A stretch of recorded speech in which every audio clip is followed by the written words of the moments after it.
ਸਾਲ ਦੀ ਤਰ੍ਹਾਂ ਇਸ ਸਾਲ ਵੀ 14 ਸਤੰਬਰ ਨੂੰ ਹਿੰਦੀ ਦਿਵਸ ਮਨਾਉਣ ਜਾ ਰਿਹਾ ਹੈ। ਇਸ ਵਿੱਚ ਸਾਡੇ ਬਹੁਤ ਹੀ ਨਾਮਵਰ scholar doctor Harvinder Singh Bedi, doctor Sudha Jatinder, doctor Sunil resource person ਹੋਣਗੇ। ਇਹ ਹਿੰਦੀ ਦਿਵਸ ਸਾਡੇ ਬਹੁਤ ਹੀ ਮਹਾਨ ਰਾਈਟਰ, ਨਾਵਲਕਾਰ, ਕਹਾਣੀਕਾਰ ਮੁਨਸ਼ੀ ਪ੍ਰੇਮ ਚੰਦ ਨੂੰ ਸਮਰਪਿਤ ਹੋਏਗਾ, ਜਿਨ੍ਹਾਂ ਦਾ ਹਿੰਦੀ ਸਾਹਿਤ ਜਗਤ ਵਿੱਚ ਬਹੁਤ ਇੱਕ ਵੱਡਾ ਰੁਤਬਾ ਹੈ। ਇਹ ਦਿਨ ਉਹਨਾਂ ਨੂੰ ਅਸੀਂ ਡੈਡੀਕੇਟ ਕਰ ਰਹੇ ਹਾਂ। ਇਸ ਵਿੱਚ ਵਿਦਿਆਰਥੀਆਂ ਵੱਲੋਂ ਐਸੇ ਰਾਈਟਿੰਗ, ਪੋਸਟਰ ਰਾਈਟਿੰਗ ਅਤੇ ਹੋਰ ਕਈ ਛੋਟੇ ਛੋਟੇ ਕੰਪੀਟੀਸ਼ਨ ਕਰਾਏ ਜਾਣੇ ਆ। ਔਰ ਖ਼ਾਸ ਗੱਲ ਇਹਦੀ ਇਹ ਆ ਵੀ ਸਾਡੇ ਹਿੰਦੀ ਵਿਭਾਗ ਵੱਲੋਂ, ਹਿੰਦੀ ਦੇ ਵਿਦਿਆਰਥੀਆਂ ਵੱਲੋਂ ਸਦਗਤੀ ਫਿਲਮ ਵੀ ਤਿਆਰ ਕੀਤੀ ਜਾ ਰਹੀ ਆ, ਔਰ ਉਹ ਮੁਨਸ਼ੀ ਪ੍ਰੇਮ ਚੰਦ ਦੀ ਕਹਾਣੀ 'ਤੇ ਆਧਾਰਿਤ ਆ। ਡਾਕਟਰ ਸਰਜੀਤ ਸਾਡੇ ਹਿੰਦੀ ਦੇ ਡਿਪਾਰਟਮੈਂਟ ਦੇ ਮੁਖੀ, ਉਹਨਾਂ ਦੇ ਨਾਲ ਸਾਰੇ ਹੋਰ ਟੀਚਰ ਔਰ ਸਰਦਾਰ ਦਵਿੰਦਰ ਸਿੰਘ, ਇਹਨਾਂ ਸਾਰਿਆਂ ਦੇ ਉਦਮ ਨਾਲ ਇਹ ਹਿੰਦੀ ਦਿਵਸ ਮਨਾਇਆ ਜਾ ਰਿਹਾ। ਕਿਉਂਕਿ ਹਿੰਦੀ ਦਿਵਸ ਤੋਂ ਮਤਲਬ ਆਪਣੀ ਜਿਹੜੀ ਰਾਸ਼ਟਰੀ ਭਾਸ਼ਾ ਹੈ ਉਹਦੇ ਨਾਲ ਜੁੜਨਾ, ਉਹਦੇ ਨਾਲ ਸਮਰਪਿਤ ਹੋਣਾ। ਜਿੰਨਾ ਸਾਨੂੰ ਆਪਣੀ ਮਾਤ ਭਾਸ਼ਾ ਨੂੰ ਅਸੀਂ ਪ੍ਰੇਮ ਕਰਦੇ ਹਾਂ, ਇੰਨਾ ਹੀ ਸਾਨੂੰ ਪਿਆਰ ਸਾਡੀ ਆਪਣੀ ਨੈਸ਼ਨਲ ਭਾਸ਼ਾ ਨੂੰ ਕਰਨਾ ਚਾਹੀਦਾ। ਇਸ ਕਰਕੇ ਖਾਲਸਾ ਕਾਲਜ ਅਜਿਹੇ ਦਿਨ ਬੜੀ ਗਰਮਜੋਸ਼ੀ ਨਾਲ, ਬੜੀ ਸੱਚੀ ਸੁੱਚੀ ਭਾਵਨਾ ਨਾਲ ਵਿਦਿਆਰਥੀਆਂ ਅਤੇ ਵਿਭਾਗ ਦੀ ਸ਼ਮੂਲੀਅਤ ਨਾਲ ਬਹੁਤ ਮਤਲਬ ਜਿਹੜਾ ਚੰਗੇ ਤਰੀਕੇ ਨਾਲ, ਚੰਗੇ ਸਲੀਕੇ ਨਾਲ ਹਰ ਵਾਰੀ ਮਨਾਉਂਦਾ, ਔਰ ਇਸ ਵਾਰੀ ਵੀ ਇਹ ਇਸ ਤਰ੍ਹਾਂ ਮਨਾਇਆ ਜਾ ਰਿਹਾ ਹੈ। ਅਤੇ ਇਹ ਮੇਰੀ ਇਹਨਾਂ ਵਿੱਚ ਭਾਗ ਲੈਣ ਵਾਲੇ ਅਧਿਆਪਕ ਸਾਹਿਬਾਨ, ਵਿਦਿਆਰਥੀਆਂ ਅਤੇ ਪ੍ਰਬੰਧਕਾਂ ਨੂੰ ਬਹੁਤ ਬਹੁਤ ਮੁਬਾਰਕਾਂ। ਮੈਨੂੰ ਪੂਰੀ ਆਸ ਆ ਵੀ ਇਹ ਹਿੰਦੀ ਦਿਵਸ ਸਾਡੇ ਬੱਚਿਆਂ ਵੱਲੋਂ, ਅਧਿਆਪਕਾਂ ਵੱਲੋਂ ਜੋ ਮਨਾਇਆ ਜਾ ਰਿਹਾ ਹੈ ਪੂਰੇ ਕਾਮਯਾਬੀ ਨਾਲ निपटेगा। धन्यवाद। ऐतिहासिक खालसा कॉलेज अमृतसर के हिंदी विभाग की ओर से सभी हिंदी प्रेमियों को हिंदी दिवस की हार्दिक शुभकामनाएं। कोविड-19 की महामारी के दौर से गुजरते हुए खालसा कॉलेज अमृतसर की गतिविधियों में कोई रुकावट नहीं पड़ी, जिसका संपूर्ण श्रेय खालसा कॉलेज प्रबंधक कमेटी के मानद सचिव आदरणीय सरदार राजेंद्र मोहन सिंह जी छीना तथा प्राचार्य डॉक्टर मेहर सिंह जी को जाता है। ऑनलाइन एडमिशन की बात हो या ऑनलाइन टीचिंग की, खालसा कॉलेज हर तरह से सक्रिय है। हिंदी सप्ताह उत्सव 2020 के अंतर्गत कॉलेज के हिंदी विभाग के द्वारा विशेष ऑनलाइन प्रतियोगिताएं करवाई गई, जिसमें विद्यार्थियों ने अपने अपने घरों में बैठे हुए ही ऑनलाइन रूप से पूरी तन्मयता के साथ भाग लिया। इन प्रतियोगिताओं के निर्णायक मंडल में से एक निर्णायक इस समय हमारे साथ जुड़े हुए हैं, डॉक्टर पूनम महाजन जी। आइए उनके विचार जानते हैं। डॉक्टर पूनम महाजन प्रवक्ता हैं SDAM कॉलेज दीनानगर में। हाँ जी मैम, डॉक्टर पूनम महाजन। नमस्कार, मैं डॉक्टर पूनम महाजन हिंदी दिवस पर आप सबको हार्दिक शुभकामनाएं देती हूँ और आभार व्यक्त करती हूँ खालसा कॉलेज के परम आदरणीय प्राचार्य डॉक्टर मेहर सिंह जी का, डॉक्टर दविंदर सिंह जी का, विभागाध्यक्ष डॉक्टर सुरजीत कौर जी का, जिन्होंने आज हिंदी दिवस पर अपने विचार रखने का अवसर प्रदान किया है। आज हिंदी दिवस ने कोविड-19 के कारण एक नया रूप ले लिया है। मैडम, कहाँ हम ऑफलाइन रूबरू होते थे, इस बार हम ऑनलाइन हैं। हिंदी के उत्थान के लिए खालसा कॉलेज का हिंदी विभाग सदैव सक्रिय रहा है और इन्होंने इस बारी भी सफल आयोजन करके ये सिद्ध कर दिया कि कोई भी वैश्विक आपदा इनके मार्ग में बाधा नहीं बन सकती। अब मैं आती हूँ उस विषय पर जो कार्यभार इन्होंने मुझे सौंपा है। बहुत सारी हिंदी दिवस पर प्रतियोगिताएं करवाई गई, जिनमें निबंध लेखन और संवाद अभिव्यक्ति का निर्णय लेने का कार्यभार मुझे सौंपा गया। निबंध लेखन में बहुत सारी प्रविष्टियां थी। निर्णय लेना बड़ा कठिन था। जिनको कोई स्थान नहीं मिला वे इसे अन्यथा न लें। हाँ, इतना ज़रूर कहूँगी कि प्रथम स्थान पर या द्वितीय स्थान पर आने के लिए सर्वोत्तम से भी सर्वोत्तम होना पड़ता है। तमाम तारे उतार कर मैं आपकी झोली में डाल दूँ, वे जो एक बार कुल निज़ाम दे मेरे हाथ में। ऐसा नहीं होता, कोई एक ही प्रथम और द्वितीय आता है। बच्चों ने बहुत अच्छा विषय चुना, विषय को परखा, विषय को समझा और निबंध लेखन में अपना कला कौशल दिखाया। निबंध के परिणाम मैंने विभाग को भेज दिए हैं, आपको अपने परिणाम पता चल जाएंगे। अब बारी आती है संवाद अभिव्यक्ति की। वे भी मुंशी प्रेमचंद की रचनाओं पर बात हुई। यहाँ कुछ कहना चाहती हूँ। संवाद में केवल उच्चारण और अभिव्यक्त करने की कला कौशल को देखा जाता है। संवाद का अर्थ ही यही है कि जो आपकी रूह में उतर जाए, जो चरित्र को पूरी तरह से चित्रित कर दे। चरित्र में कैसे घुसा जाता है, ये आपके संवाद कौशल आपको बताता है। इसमें बेटा पार्श्व संगीत के लिए कोई जगह नहीं होती। अपने संवाद को रखने के लिए, उसकी अभिव्यक्ति करने के लिए सामने दूसरे करैक्टर की हमें ज़रूरत नहीं पड़ती। आपसे मेरी गुजारिश है मैडम सुरजीत जी कि आप प्रभदीप सिंह का वीडियो ज़रूर दिखाएं। क्लियर कहूँगी कि यह बच्चा प्रथम आया है। बहुत अच्छा इसका उच्चारण, बहुत अच्छा इसका कला कौशल, बहुत अच्छी इसकी अभिव्यक्ति। आप इसकी वीडियो को देखिए, आपको पता चलेगा, आप नहीं पहचान पाओगे ये प्रभदीप है, आपको चित्र दिखेगा। इसी तरह मेरे पास श्रेय अनेजा जी आए। बच्चा बड़ा प्यारा, जब इसने बोला, जो इसमें दहेज प्रथा के प्रति दर्द था, ऐसा लग रहा था ये बच्चा भुक्तभोगी है। बहुत अच्छे बेटा, आप और भी आगे जा सकते हो। इसके बाद एक बच्चा आया जिसने ध्यानचंद नाम है, जिसने कल्लू का करैक्टर प्ले किया, कल्लू का संवाद बोला। बहुत अच्छे। लेकिन बेटा जो आपका पीछे चिड़ियों का चहचहाना और जो आपके झाड़ू लगाने की आवाज़ थी, आपको खुद ही पता है कि वो क्या थी। आप फर्स्ट आ सकते थे। उसके बाद लवप्रीत थी, ईशिका थी, कुछ बच्चों ने पोएम बोली, कुछ बच्चों ने खाली फेस एक्सप्रेशंस दिए। कहानी मुंशी प्रेमचंद की वो नहीं निकली। अब मैं आपको जो फर्स्ट, सेकंड या थर्ड नहीं आए, लेकिन उन्होंने अपने जो होता ना अभिनय, संवाद करने की कला, वो कौशल, वो अभिव्यक्ति हमें दिखाई है, मैं उनका प्रोत्साहन करते हुए ये कहूँगी कि ज़िंदगी की अभी उड़ान बाकी है, ज़िंदगी के इम्तहान बाकी हैं। अभी तो नापी है मुट्ठी भर जमी बेटा, अभी तो छूने को पूरा आसमान बाकी है। बहुत बहुत धन्यवाद, बहुत बहुत धन्यवाद आयोजक समिति, बहुत बहुत धन्यवाद मैडम सुरजीत, धन्यवाद।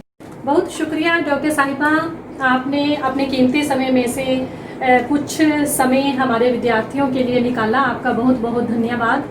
आपने प्रभदीप सिंह जी की वीडियो दिखाने की बात की है, तो आपकी मांग सर आंखों पर। आइए देखते हैं प्रभदीप सिंह जी की एक छोटी सी झलक। नमस्कार।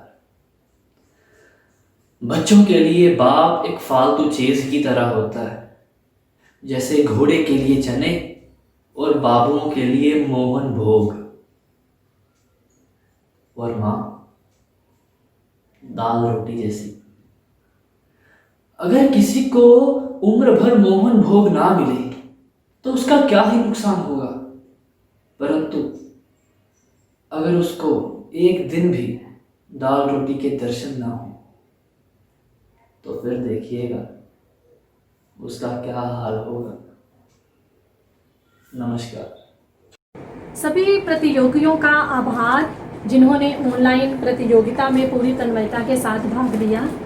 हिंदी सप्ताह उत्सव 2020 को इस बार हमने कालजयी रचनाकार मुंशी प्रेमचंद जी को समर्पित किया है। कहते हैं साहित्य समाज का दर्पण होता है और मुंशी प्रेमचंद जी का संपूर्ण साहित्य हमें उस समाज के दर्शन करवाता है जहाँ हाशिए पर पड़े लोगों की वेदना का पता चलता है, जिनको उस समय के साहित्य तो क्या समाज में भी आश्रय नहीं मिलता था। उपन्यास सम्राट मुंशी प्रेमचंद जी के गोदान एक ऐसी रचना है जिसकी समकक्षता में शायद ही कोई रचना हो, और सदगति एक ऐसी कालजयी रचना है जो अकेली ही ब्राह्मणवाद की चक्की में पिसते हुए दलित समाज की वेदना को बयान करती है।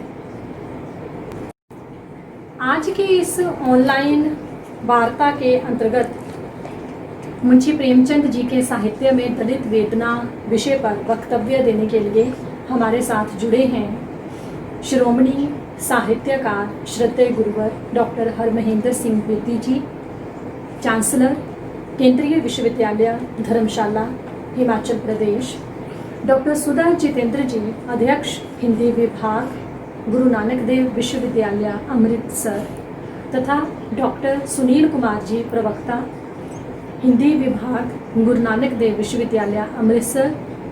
मैं आप सबका हिंदी विभाग की ओर से हार्दिक स्वागत करती हूँ। वार्ता को शुरू करते हैं।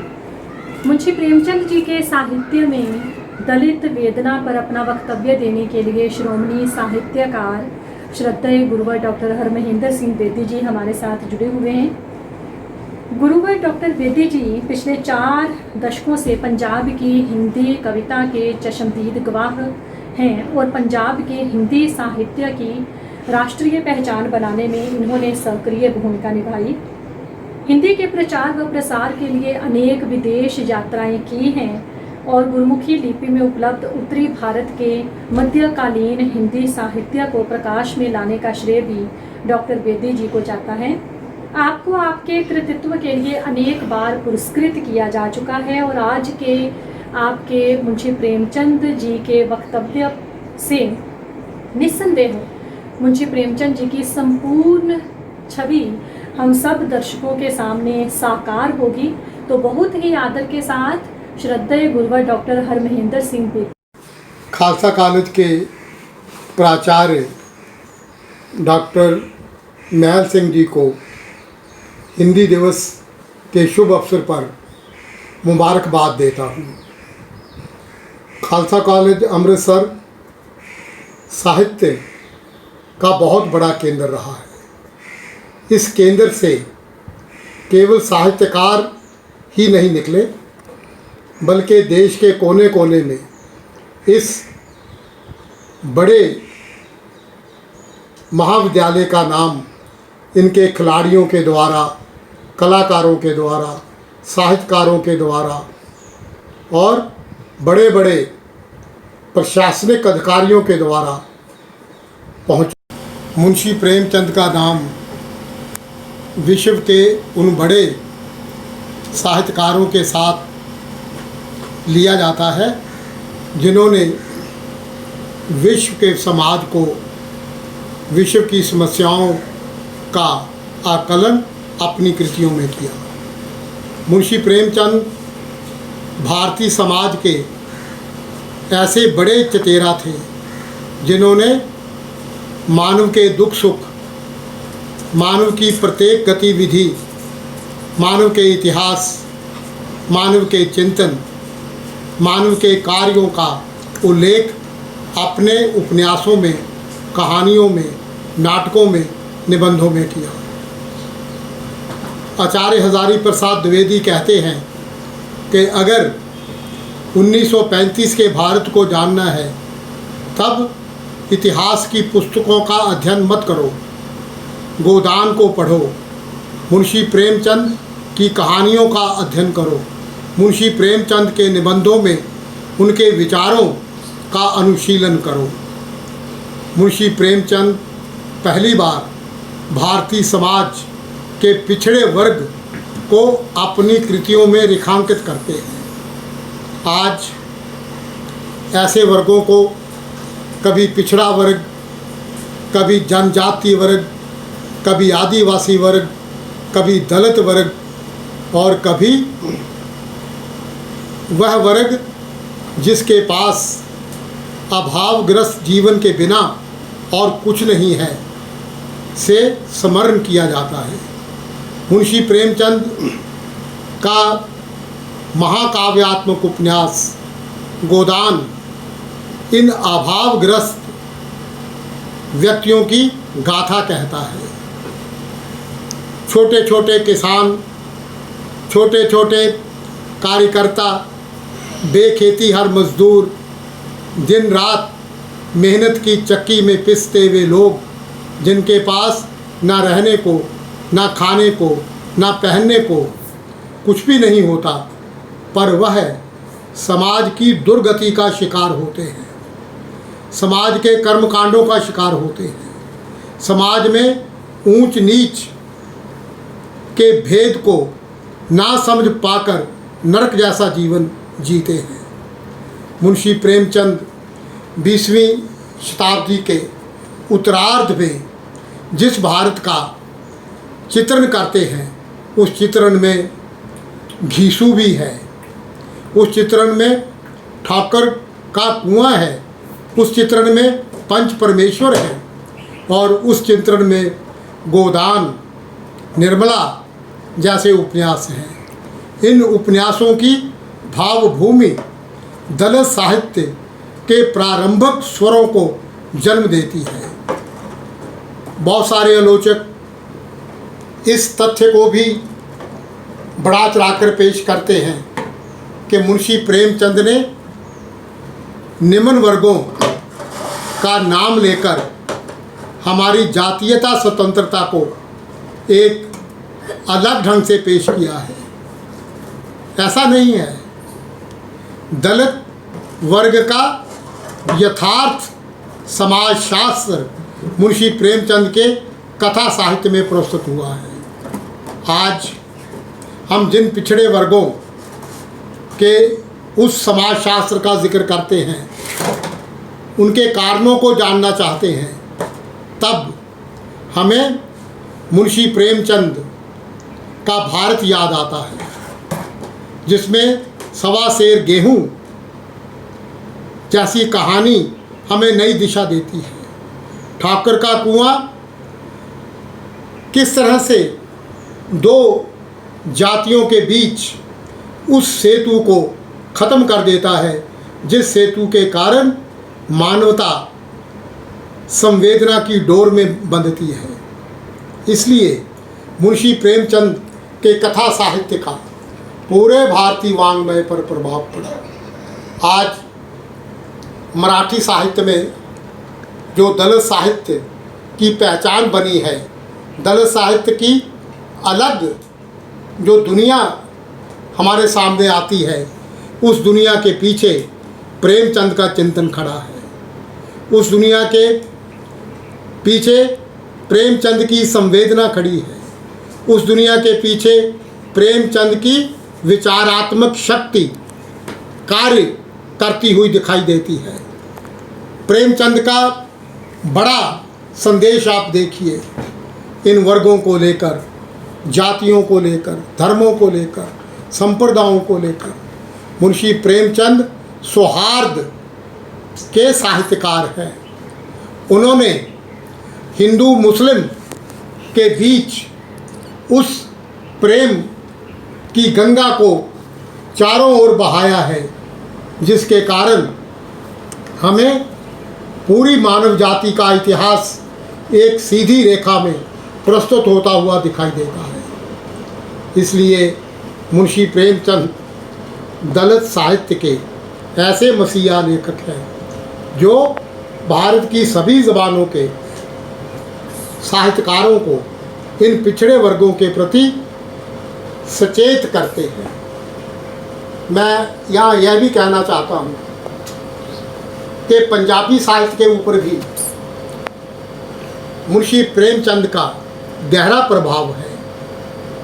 हमारे पंजाबी के पितामह उपन्यासकार नानक सिंह ये मानते हैं कि उन्होंने उपन्यास लेखन का पहला पाठ मुंशी प्रेमचंद जी से पढ़ा, और वह पाठ उनके पूरी कृतियों में एक नया पाठांतर, एक नई टेक्स्ट बनकर पेश हुआ।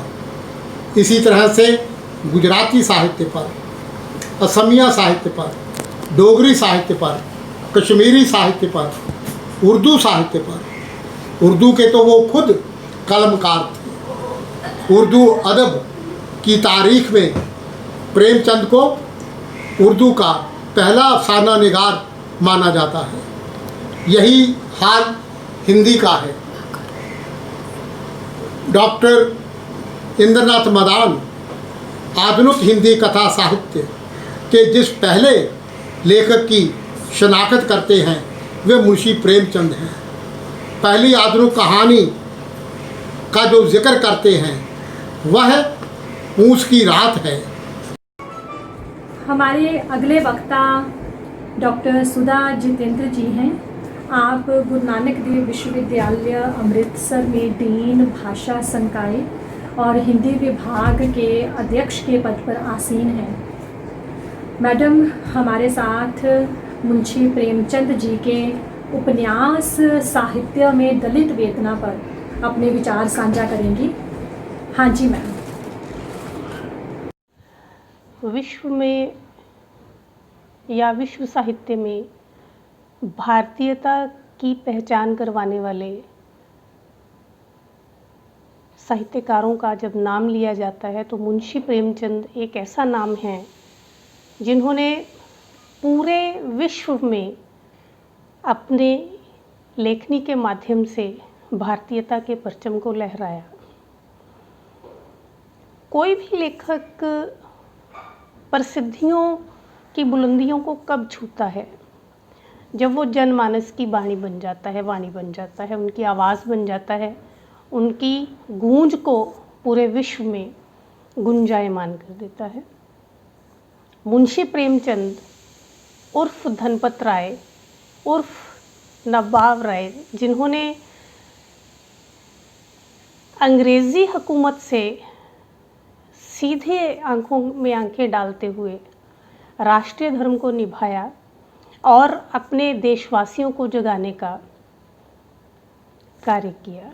हम सभी जानते हैं उनकी सोज़े वतन पुस्तक जो है वो ज़ब्त कर ली गई थी क्योंकि उसमें तत्कालीन सत्ता को, अंग्रेज़ों को ऐसी गंध आती थी, ऐसी बू आती थी जिससे कि देश भड़क सकता है। और वो बू जो थी, वो गंध जो थी, वो एक तरह से देशवासियों को जगाने की थी। वो राष्ट्रीय आंदोलन में सक्रियता से अपनी लेखनी के माध्यम से भाग लेने की थी। अगर हम मुंशी प्रेमचंद जी के उपन्यास साहित्य की बात करें तो पहले उर्दू में और फिर हिंदी में उतने ही सशक्त ढंग से लिखने वाले लगभग 15 के करीब जो उनके उपन्यास हैं, उन्होंने भारतीय जनमानस को पहली बार साहित्य के माध्यम से जो स्वर दिया, उस स्वर को आज तक, उस लकीर को लांघने की ताकत आज तक शायद हमें किसी अन्य लेखक में दिखाई नहीं देती है। मुंशी प्रेमचंद केवल लेखन के माध्यम से या केवल उनका ये एक बाह्य रूप नहीं था कि उनको लिखना था और भारतीय जनमानस के बारे में लिखना था, बल्कि उनका अपना स्वयं का जीवन भी अगर हम देखें तो महात्मा गांधी के जिसको कहें कि शिक्षाओं से या उनके जीवन से या उस समय के स्वाधीनता आंदोलन से या जितने भी उस समय हमारे समाज में, भारतीय समाज में भारत को आज़ाद कराने के जितने भी उपक्रम किए जा रहे थे, मुंशी प्रेमचंद अपनी कलम की धारदार लेखनी से वही कार्य कर रहे थे जो कार्य अगर मैं कहूँ कि महात्मा गांधी भी कर रहे थे, बाल गंगाधर तिलक भी कर रहे थे और बहुत बड़े बड़े अन्य नेतागण भी कर रहे थे। मुंशी प्रेमचंद ने अपने उपन्यासों में एक ऐसे भारतीय समाज को सृजित किया है जो भारतीय समाज अपने संपूर्णत्व में हमें दिखाई देता है। उसमें नारी के शोषण की गाथा भी है, उसमें दलित समुदाय के करुण और त्रासदायक पिसने का करुण स्वर भी है, और उसमें ज़मींदारों का, सामंतों का और शोषकों का एक ज़बरदस्त, जिसको मैं कहूँ कि खूनी पंजा, अगर मैं इसको दूसरा नाम देना चाहूँ, वो भी दिखाई देता है। मुझे बड़ी हैरानी होती है जब मैं ये पढ़ते हुए ये पाती हूँ कि रंगभूमि संभवतः सभी आंदोलनों से पहले मुंशी प्रेमचंद द्वारा लिखा गया वो पहला दलित, जिसको कहूँगी कि नायक केंद्रित उपन्यास था, जिसमें उन्होंने उस नायक की एक ऐसी, जिसको मैं कहूँ कि स्वयं को न्योछावर कर देने वाली भावना से ओतप्रोत एक कथा को बुना है, जिसके आसपास की सारी घटनाएं जो हैं वो उस महान नायक के आत्मोत्सर्ग के सामने बड़े बड़े जो नेता हैं, बड़े बड़े जो नायक हैं, वो भी बौने पड़े हुए दिखाई देते हैं। तो मुंशी प्रेमचंद केवल कुछ आंदोलनों को केंद्र में रखकर या कुछ व्यक्तियों को केंद्र में रखकर कथा रचने वाले रचनाकार नहीं थे। मुंशी प्रेमचंद भारतीय जनमानस की नब्ज़ को पकड़कर और उसकी हर दुखती नब्ज़ पर अपनी लेखनी चलाने वाले कवि थे, लेखक थे। और उन्होंने रंगभूमि के माध्यम से सूरदास को जैसे एक तरह से हिंदी साहित्य में नहीं, विश्व साहित्य में अमर कर दिया। बातें कुछ भी कही जा सकती हैं, नज़रिया कोई भी हो सकता है, उनको देखने के लिए कोई भी चश्मा चढ़ाया जा सकता है, लेकिन रंगभूमि में जिस महानायक सूरदास की कथा मुंशी प्रेमचंद ने उस समय लिखी, जिस समय कोई आंदोलन केंद्रित दलित संघर्ष नहीं चल रहा था, उस समय किसी ने हमें अपने संविधान के माध्यम से ये हक नहीं दिया था कि हमें हमारे जिसको कहते हैं कि अधिकारों से सुसज्जित कीजिए।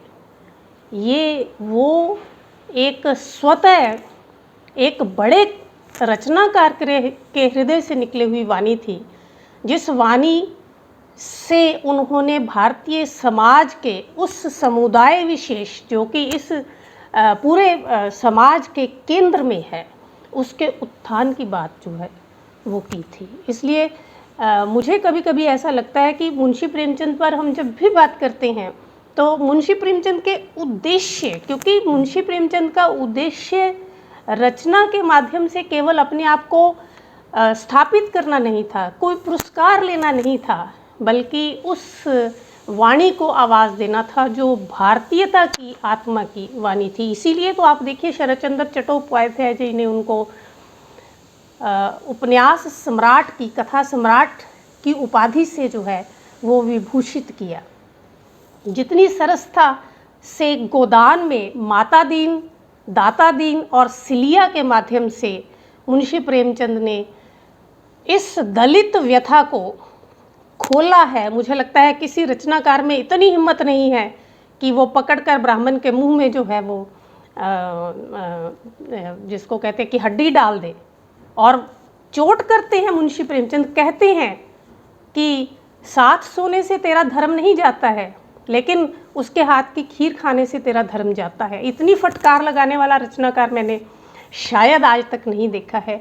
और समय देखिए 1900 हमारी 20वीं शताब्दी का जो है वो पहले 3 दशक जो हैं, जो बहुत महत्वपूर्ण हैं, बहुत अधिक जिसको कहते हैं कि हमारे सारे समाज की विसंगतियों को, विद्रूपताओं को, विडंबनाओं को, क्रूरताओं को कई लेवल्स पर जो है वो सामने लेकर आने वाले हैं। मैं कैसे भूल सकती हूँ धनिया को, मैं कैसे भूल सकती हूँ प्रेम आश्रम में जो किसान आंदोलन के माध्यम से दलितों की समस्याओं को और दलितों की करुण गाथा को प्रेमचंद ने ऐसा बुना है की कथा से उनको अलग किया ही नहीं जा सकता है। मुंशी प्रेमचंद ने, मैं अभी देख रही थी कि गबन में किस तरह से उन्होंने राष्ट्रीय आंदोलन का नायक जो है वो बना करके देवी दीन को हमारे सामने पेश किया है।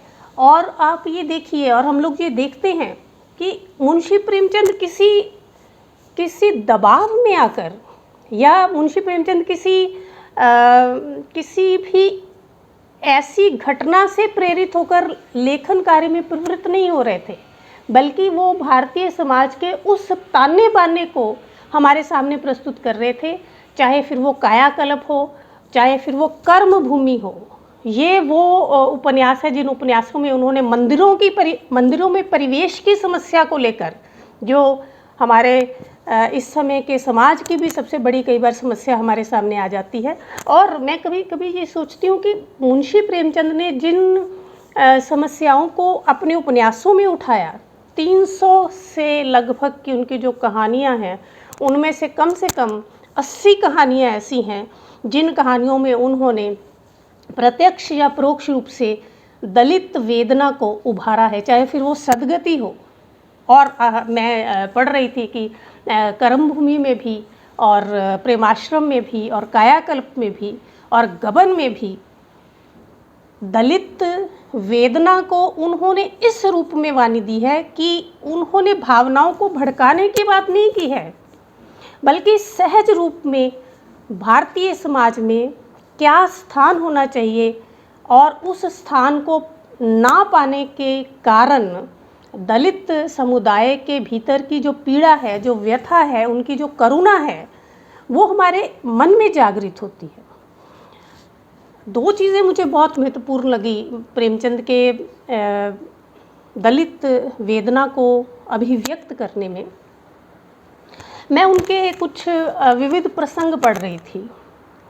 उन्होंने उन विविध प्रसंगों में, आप देखिए 1932 के हंस के अंक का मुख पृष्ठ जो है वो उन्होंने, मेरे सामने वो पृष्ठ भी है, उन्होंने अंबेडकर जी की वो पूरी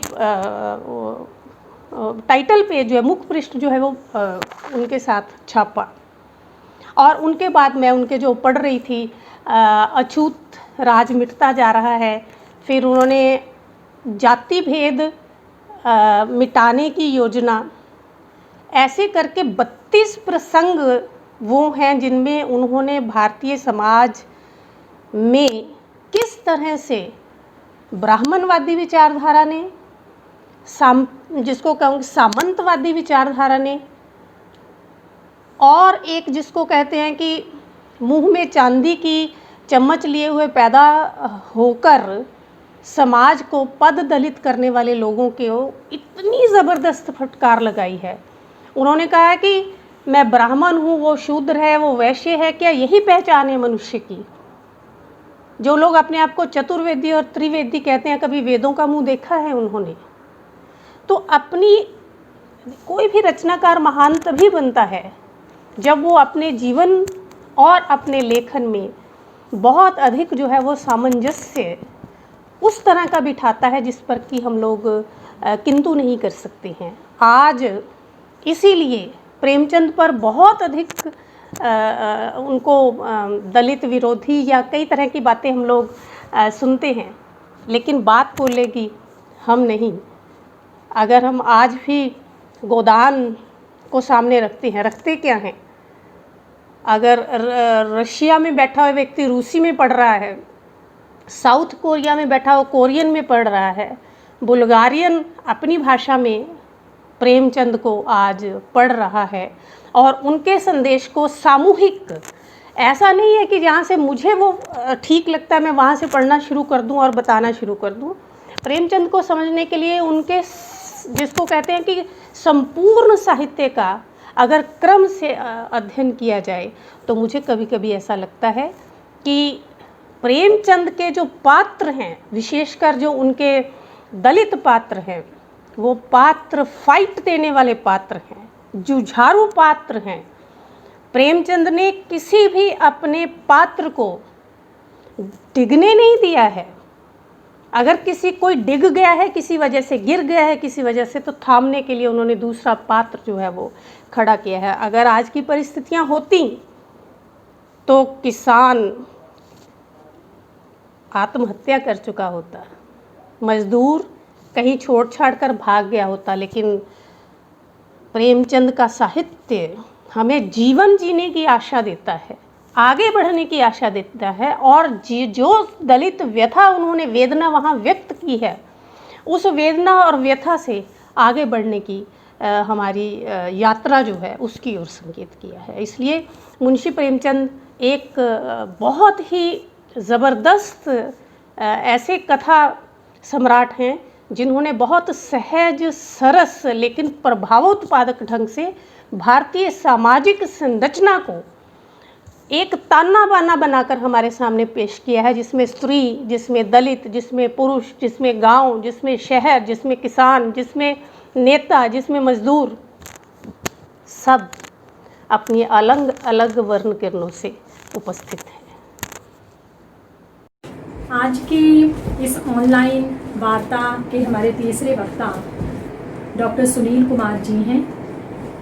आप गुरु नानक देव विश्वविद्यालय अमृतसर में हिंदी विभाग में प्रवक्ता हैं और आज की इस ऑनलाइन वार्ता में मुंशी प्रेमचंद जी के कहानी साहित्य में दलित वेदना पर आप अपने विचार हमारे साथ साझा करेंगे। तो बहुत ही आदर के साथ मैं आमंत्रित करती हूँ डॉक्टर सुनील कुमार जी को। जी सर। नमस्कार। प्रेमचंद हिंदी के प्रगतिशील साहित्यकार माने जाते हैं। उनकी कहानियां आम आदमी को केंद्र में रखकर ही लिखी गई हैं। प्रेमचंद दीन दलित पर होने वाले अत्याचारों के साक्षी रहे हैं, इसलिए उनकी कहानियों में उभरी चिंतन की भूमि बिल्कुल स्वाभाविक और हर युग में प्रासंगिक है। इसमें कोई शक नहीं कि उनकी 300 से भी ज़्यादा कहानियां हिंदी साहित्य की अमर और अमूल्य निधि हैं। 21वीं सदी के प्रारंभ में ही विमर्श के दौर में दलित विमर्श अधिकांश साहित्यकारों का प्रिय विषय बन गया। आज के दौर में दलित सबसे अधिक चर्चा में रहा है, किंतु आज दलित विमर्श को लेकर चर्चा में उतरे रचनाकारों को यह पता होना चाहिए कि इस चर्चा की नींव वर्षों पहले मुंशी प्रेमचंद ने रख दी थी। प्रेमचंद एक ऐसे प्रगतिशील लेखक थे जिन्होंने नायक के परंपरागत मानदंडों को खंडित कर एक आम आदमी को नायक का दर्जा दिया है। उन्होंने प्रसंगानुसार दलितों को अपनी कहानियों में स्थान दिया। उनके अधिकांश पात्र दलित वर्ग से संबंधित हैं। दलित अर्थात मसला, कुचला या रौंदा हुआ होता है। समकालीन युग में दलित विमर्श साहित्य के क्षेत्र में एक बहुचर्चित मुद्दा रहा है। प्रेमचंद कहानी लेखन कला के अगर दूत थे, उनकी कहानियां मानसरोवर के 8 भागों में निहित हैं, जिसमें से कुछ कहानियों में दलित पात्रों की दयनीय झांकी का वर्णन पाया जाता है। वर्ग संघर्ष से संबंधित ठाकुर का कुआं प्रेमचंद की प्रथम दलित कहानी है। इसमें जोखू एवं उसकी पत्नी गंगी निमन जाति के पति पत्नी हैं। बीमार जोखू के लिए उसकी पत्नी गंगी सड़ा गंदा पानी भरकर लाती है, किंतु जोखू तीव्र बदबू के कारण पानी नहीं पी पाता। प्यास से उसका गला सूखा जा रहा है, लेकिन गंगी दलित और अस्पृश्य होने के कारण ठाकुर और साहू के कुएं से पानी नहीं भर सकती। ऐसी ही एक कहानी है घासवाली। घासवाली कहानी में भी दलित जीवन संदर्भों को एक नए दृष्टिकोण से दिखाने का प्रयास किया गया है। इसमें 2 पति पत्नी हैं, एक है मूलिया और एक है उसका पति है महावीर। दोनों चमार जाति के हैं। महावीर लारी चलाकर अपने परिवार का पेट पालता था, किंतु नए इक्के के आगमन से अब लारी वाले को कोई नहीं पूछता। गांव में गुजारे भर की मजदूरी मिलना भी मुश्किल हो गया है। इक्के और घोड़े की दशा भी खराब है। घोड़ा दुबला पड़ गया है और इक्के की जो गद्दी है वो मैली और फट गई थी, जिस पर चैन सिंह को बैठने में भी शर्म आती है। फिर भी चैन सिंह बाहर जाने के लिए महावीर का इक्का ही मंगवाता है। महावीर मालिक के एहसान तले दब जाता है। वह लाचार होकर कहता है, मालिक आप ही का तो खाता हूँ, आपकी प्रजा हूँ, जब मर्जी हो पकड़वा मंगवाई। मूलिया एक निर्भीक एवं साहसी युवती है। ठाकुर युवक चैन सिंह द्वारा किए गए दुर्व्यवहार को चुपचाप सहने की अपेक्षा उसका मुकाबला करती है। मूलिया दलित है और लेकिन प्रेमचंद जी दलित मूलिया के माध्यम से वर्गगत चेतना के खिलाफ जो संघर्ष है उसको सामने लाना चाहते थे। मूलिया के जरिए प्रेमचंद ने वर्ग भेद एवं सभ्यता के आवरण में छिपी विलासी प्रवृत्ति पर प्रहार किए हैं। प्रेमचंद मानते हैं कि ऊंच नीच सभी का आत्मसम्मान एक होता है और उसकी रक्षा करना हर मनुष्य का धर्म है। दूध का दाम कहानी में चित्रित पात्र गुद्दड़, भूंगी और मंगल या मंगलू भंगी जाति के हैं। छोटे और नीच जाति के होते हुए भी उसका त्याग और समर्पण बड़ी जाति वालों को मात कर देता है। बाबू महेश नाथ के घर जब चौथी बार में लड़के का जन्म हुआ तो हर कोई खुशी से झूम उठे, परंतु यह खुशी ज़्यादा वक्त नहीं टिकती। मालकिन अपने बच्चे पर ममता तो बरसा सकती है, लेकिन दूध की कमी के कारण अपना दूध नहीं पिला सकती। अतः उसे भूंगी की सहायता लेनी पड़ती है। मालकिन भूंगी को गिड़गिड़ाते स्वर में कहती है, भूंगी हमारे बच्चे को पाल दे और फिर जब तक तू जिए बैठी खाते रहना, 5 बीघे माफ़ी दिलवा दूंगी, नाती पोते तक चैन करेंगे। भूंगी अपने बच्चे के लिए ऊपर के दूध का प्रबंध कर खुद के दूध का दान कर देती है, लेकिन भूंगी के दलित होने से कई सवाल खड़े हुए और आखिरकार उसका दूध छुड़वा दिया जाता है। परिणाम स्वरूप उसके सच्चे दान का बुरा अंजाम होता है। जैसे ही दूध छूटा उसकी खुशियां चली गई, राज छिन गया। गुद्दड़ और भूंगी मात्र भंगी होने के कारण फिर से त्रासदी को झेलने को मजबूर हो गए। शूद्रा नामक कहानी में गंगा और गोरा 2 नारी पात्र हैं। दोनों शूद्र नारियों के बीच माँ बेटी का रिश्ता है। गंगा कहार जाति की विधवा औरत है तो गोरा उसकी सुंदर और जवान बेटी। पड़ोस के गांव का मंगरू गोरा को पसंद करके विवाह सूत्र में बांध लेता है और बाद में गोरा की जाति को लेकर पछताता है। एक बार अपने बहनोई के द्वारा इस बारे में धिक्कारे जाने पर मंगरू गोरा को छोड़कर चला जाता है। किसी के अंतर्मन को पढ़ने की भी पात्रता होनी चाहिए। मात्र अभिजात्य वर्ग में जन्म लेने से पात्रता या योग्यता नहीं आ जाती। शूद्र गोरा में कितनी स्वच्छ एवं भावात्मक ऊंचाई है, लेकिन मंगरू का मलिन अंतर्मन गोरा के मन पर संदेह कर ऐसा आघात पहुंचाता है कि उसका कोमल हृदय सह नहीं पाता और अंत में गोरा आत्महत्या को मजबूर हो जाती है। सौभाग्य के कीड़े कहानी की भंगी नथुआ अपनी जाति की दुहाई देता पड़ा नहीं रहता, बल्कि कठोर परिश्रम करके इतना आगे बढ़ जाता है वहां उसकी जाति पूछने वाला कोई नहीं रह जाता। अर्थात रुपए पैसे और प्रतिष्ठा के आगे उसकी जाति गौण हो जाती है। इसी प्रकार प्रेमचंद दलित जाति को कड़ी मेहनत के द्वारा ऊपर उठने का संदेश देते हैं और उन्हें नई आशा जगाने का प्रयत्न प्रेमचंद जी ने किया है। वर्ण व्यवस्था जन्म पर नहीं कर्म पर आधारित होती है। हम अच्छे कर्मों से समाज में प्रतिष्ठा पा सकते हैं और आज के युग में यही सबसे बड़ी आवश्यकता है। प्रेमचंद ने आगा पीछा कहानी में दलित समस्या, शोषण या अस्पृश्यता को भी एक नए रूप में प्रस्तुत किया है। दलितों के पिछड़ेपन का एक कारण अज्ञानता और अंधविश्वास भी है। जब भगत राम बीमार पड़ता है तो उस वक्त डॉक्टर को बुलाने की बजाय चौधरी तंत्र मंत्र फूंक कर इलाज करता है। इस प्रकार प्रेमचंद ने दलितों में जन जागरण लाने का एक माध्यम शिक्षा को बताया है। उनके विचार में शिक्षा से ही दलित समाज में सामाजिक चेतना का उन्मेष हो सकता है। दलितों के वैचारिक उद्धार के लिए शिक्षा ही सबसे बड़ा माध्यम है। प्रेमचंद युग में अस्पृश्यत जाति के लिए मंदिर प्रवेश तक निषेध था। प्रेमचंद जी ने इन प्रश्नों को अनेक जगह उठाया है। मंदिरों में दलितों के प्रवेश के प्रति सवर्णों का अमानवीय और कुत्सित व्यवहार इस कहानी का मूल विषय है। लांछन कहानी में मोनू नामक एक दलित चरित्र का जिक्र है। यह ऐसा पात्र है जो दलित होने पर फरेबी और धोखाधड़ी जैसे कुत्सित व्यवहार के कारण पाठकों की सहानुभूति खो बैठता है। कफन प्रेमचंद की यथार्थवादी दृष्टिकोण से लिखी गई सर्वश्रेष्ठ कहानी है। प्रेमचंद ने इस कहानी के पात्र घीसू और माधव के द्वारा चमार जाति की आर्थिक दुर्दशा का जीवंत चित्र खींचा है। चमारों का कुनबा गांव भर में बदनाम है। माधव की पत्नी प्रसव वेदना से पछाड़ खा रही है, चित्कार रही है, जिससे माधव और घीसू का कोई लेना देना नहीं है। बुधिया को जीवन पर्यंत तो नवीन वस्त्र प्राप्त नहीं हो सका, किंतु मृत्यु के बाद भी उसके लिए कफन की व्यवस्था नहीं हो सकी। इस प्रकार कहें तो बुधिया बदकिस्मत दलित नारियों का प्रतीक है, जिनके लिए कफन खरीदने की शक्ति भी दलितों में नहीं होती। भूख व्यक्ति का ज्वलंत और सभी भावनाओं से महत्वपूर्ण समस्या है। भूख मनुष्य की पहली चिंता का कारण भी है, इसलिए दोनों कफन के पैसे से मदिरालय में भरपेट खाना खाते हैं। दरअसल उनकी दीनता के लिए हमारी समाज व्यवस्था को कारणभूत मानते हुए प्रयागराज राम मेहता ने एक जगह पर सही बताया है कि घीसू और माधव के जीवन की स्थितियां ही उनको मनुष्यता से वंचित कर रही हैं। युगों से शोषण, युगों की भूखमरी और शताब्दियों की दरिद्रता ने इनके दिलों की कोमलतम धड़कन को दबा दिया है। प्रेम, दया, करुणा, आत्म सम्मान, मातृत्व आदि समस्त मानवीय गुण इनकी दोजक की आग में भस्म होते जा रहे हैं। सामाजिक व्यवस्था ने घीसू और माधव से उनकी मनुष्यता को छीनकर उन्हें पशु से भी बदतर बना दिया है। विध्वंस हमारे आसपास में हो रहे दमन के खिलाफ संघर्ष की कहानी है। इस कहानी के अधिकांश पात्र चमार जाति के हैं। इनमें स्वाधीनता से पहले जमींदार और महाजनों के अत्याचारों को रेखांकित किया गया है। इस प्रकार हम देखते हैं प्रेमचंद ने अपनी सभी कहानियों में दलित चिंतन को तरजीह देते हुए उसका यथार्थ अंकन किया है और उनके अत्याचारों की सटीक अभिव्यक्ति, उनके ऊपर हो रहे अत्याचारों की सटीक अभिव्यक्ति अपने कहानी साहित्य में की है। प्रेमचंद द्वारा लिखी कहानियां भले ही ही दलित कहानियाँ न हों, परंतु दलित संवेदना की कहानियाँ जरूर कही जा सकती हैं। और अगर हम दलित साहित्यकार और गैर दलित साहित्यकार की बात छोड़कर साहित्य की दृष्टि से अध्ययन करें तो पाएंगे कि प्रेमचंद का जो दलित चिंतन है वो एक समाज उन्मुख है। दलित चिंतन के आधार पर कहें तो दलितों की दयनीय जिंदगी और दुर्गति के जितने भी कारण मिलते हैं उनमें शोषण, अज्ञानता और अशिक्षा ही प्रमुख हैं। और प्रेमचंद जी ने इन सब समस्याओं को अपनी कहानियों में बखूबी उजागर किया है और दलित चिंतन को समाजोन्मुख करते हुए उनकी तरफ विशेष ध्यान देने की जागृति लाने का भरसक प्रयास किया है। धन्यवाद, नमस्कार। कार्यक्रम के अंत में मैं अनुरोध करूंगी खालसा कॉलेज अमृतसर के रजिस्ट्रार प्रोफेसर देवेंद्र सिंह जी से कि वे ऑनलाइन वार्ता में हमारे साथ जुड़े सभी महानुभावों का आभार व्यक्त करें। प्रोफेसर देवेंद्र सिंह जी। धन्यवाद डॉक्टर सुरजीत कौर जी,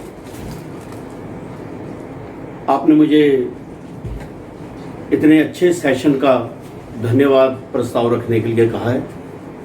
और मैं कहूँगा कि जो अभी अभी हमने मुंशी प्रेमचंद के साथ वाबस्ता विचार सुने हैं अपने इन तीनों विद्वानों से, वो स्टूडेंट्स के लिए बहुत ही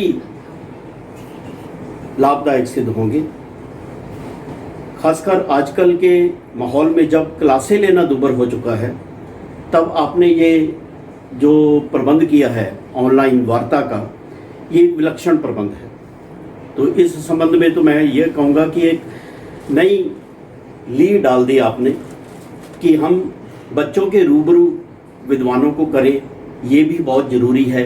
सिर्फ और सिर्फ रेगुलर पढ़ाई काफ़ी नहीं है, ताकि हम कहें कि कुछ एक्स्ट्रा कर रहे हैं।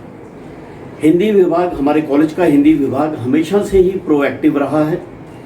समय की ज़रूरतों के अनुसार इसने हमेशा नए आयाम दिए हैं। हर साल हिंदी दिवस मनाया जाता है और हर साल कुछ नए प्रयोग किए जाते हैं। और इस साल भी बहुत अलग से प्रयोग हुए हैं, ऑनलाइन प्रतियोगिता हुई है। और मैं उन सभी बच्चों को धन्यवाद देता हूँ, जिन्होंने बधाई देता हूँ जिन्होंने पार्टिसिपेट ही नहीं किया, पोजीशंस भी जीती हैं। और मैं अपने निर्णायक जज जो भी हैं, जो निर्णायक मंडल में तीनों जजेस थे, उनको भी बधाई देता हूँ, क्योंकि ऑनलाइन चीज़ों को भांपना और जज करना एक बहुत बड़ा काम है जो उन्होंने सर पे लिया और उसे पूरा निभाया है। मैं एक यहाँ पे और भी एक धन्यवाद दूंगा मैडम सुरजीत को कि ये उनका एक पहल कदमी थी कि मुंशी प्रेमचंद को ना सिर्फ ये प्रोग्राम अर्पित हुआ है, बल्कि उनकी एक जो कहानी है सदगति, उस पर आधारित पिक्चर बनाने के लिए इन्होंने एक कदम उठाया है। और ये बहुत बड़ी बात है। तब जबकि सदगति पर ऑलरेडी ऑस्कर अवार्ड विनर हमारे सत्यजीत रे ने पिक्चर बनाई है, तो उस संबंध में अगर हम कोई कदम उठाते हैं तो एक चैलेंजेबल बात होती है। तो मैडम ने इसलिए इस कहानी को चुना क्योंकि ये बच्चों के पाठ्यक्रम में है। और इससे अच्छी बात और क्या होगी कि जब बच्चे पढ़ेंगे भी और करेंगे भी, ये बहुत बड़ी बात है। तो इसके लिए मैं मैडम को बधाई देता हूँ जो उन्होंने ये काम शुरू किया। हाँ, उसके लिए मैं इमैनुअल और प्रोफेसर समरीत, इन दोनों को भी मैं बधाई दूंगा और हिंदी विभाग की तरफ से धन्यवाद करूंगा कि वो इसके साथ जुड़े। अंत में मैं अपने मैनेजमेंट का धन्यवाद करूंगा, जिन्होंने हमेशा ही नए समय के अनुसार नए उपराले करने में हमें मदद की है, हमें हल्लाशेरी दी है। और इस बार मैनेजमेंट ने जो KCGC ऑनलाइन YouTube चैनल शुरू किया है, वो एक नई के पहलकदमी है। तो हर चीज़ नई हो रही है, तो हिंदी विभाग ने उसमें एक बहुत महत्वपूर्ण योगदान दिया है इस कार्यक्रम को का प्रबंधन करके। और लास्ट में मैं अपने प्राचार्य डॉक्टर महल सिंह जी का धन्यवाद करूंगा कि उनका नेतृत्व में उनके जोशीले नेतृत्व में हमें ये काम करने का मौका मिला। उन्होंने शाबाशी दी और उन्होंने कभी भी, मैडम सुरजीत ने कोई प्रपोज़ल लेकर गए हैं, कभी मना नहीं किया और पूरा साथ दिया। इसके लिए मैं फिर से दोबारा मैडम सुरजीत को बधाई दूंगा और सभी बच्चों को बधाई दूंगा। सभी विद्वानों को जो हमारे साथ शामिल हुए उनका धन्यवाद करूँगा। Thank you.